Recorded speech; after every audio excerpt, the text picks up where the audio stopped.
Aujourd'hui, nous sommes la journée de la Terre. C'est aussi grâce à la participation de chacun que cela peut fonctionner. C'est le début du combat, la biodiversité, elle est encore en train de régresser. Il y a des chiffres qui sont terribles, qui donnent le vertige.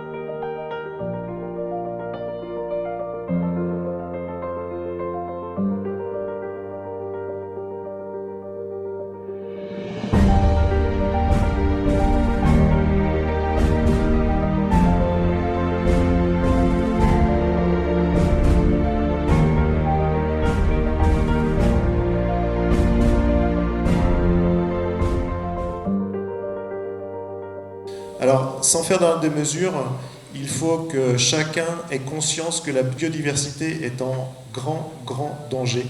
Et encore une fois, la biodiversité, c'est la vie. Pas d'oxygène, pas de nourriture, pas de matières premières, pas de médicaments sans biodiversité. Le docteur qui est intervenu tout à l'heure parlait justement de cette nature qu'il faut laisser à l'état sauvage. On est obligé de mettre des panneaux lorsqu'on n'a pas tondu au carré nos pelouses en disant qu'on laisse pousser des herbes au coin des trottoirs. On est obligé de laisser cette prairie un petit peu monter pour la biodiversité. Les pesticides, ça tue tout ce qui est à sang froid. C'est-à-dire il n'y aura plus aucun poisson, il n'y aura plus rien. J'ai dit, moi je veux qu'on réintroduise les oiseaux, les chauves-souris, les hirondelles qui font leur travail en mangeant les insectes. Voilà.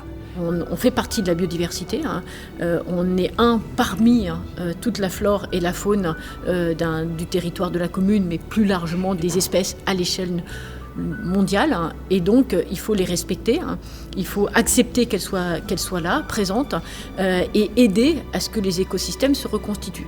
Et c'est aussi en travaillant avec l'ensemble des partenaires, et notamment des communes, parce que c'est souvent au niveau communal qu'il va y avoir des poches, des réservoirs de biodiversité, qui vont former ensemble des trames qui vont être extrêmement importantes pour notre réussite collective. C'est vraiment le tout début d'un gros programme et d'un gros travail qu'on veut faire justement autour de la biodiversité et de l'écologie sur la commune. Mais l'écologie en acte, pas l'écologie en parole, pas l'écologie politique. L'écologie, c'est la vie de tous les jours, c'est transversal. On a eu pendant très longtemps une démarche politique, urbaniste, aménageur, qui était de dire il faut densifier parce qu'on a besoin de logements. Le problème, c'est que quand on aura densifié trop, sans tenir compte de l'environnement, demain, c'est nos enfants qui vont avoir les conséquences de notre densification.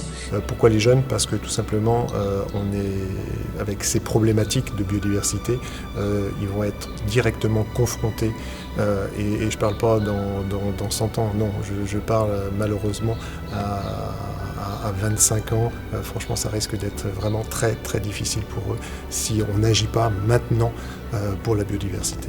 Parce que l'homme a beaucoup interféré dans le fonctionnement des écosystèmes. Il voudrait toujours les gérer, les manager, comme si on était en capacité de gérer ces écosystèmes. Non, il faut les respecter, il faut mieux les connaître et accepter qu'on en fasse partie. On compte sur vous, chaque geste pour la nature compte.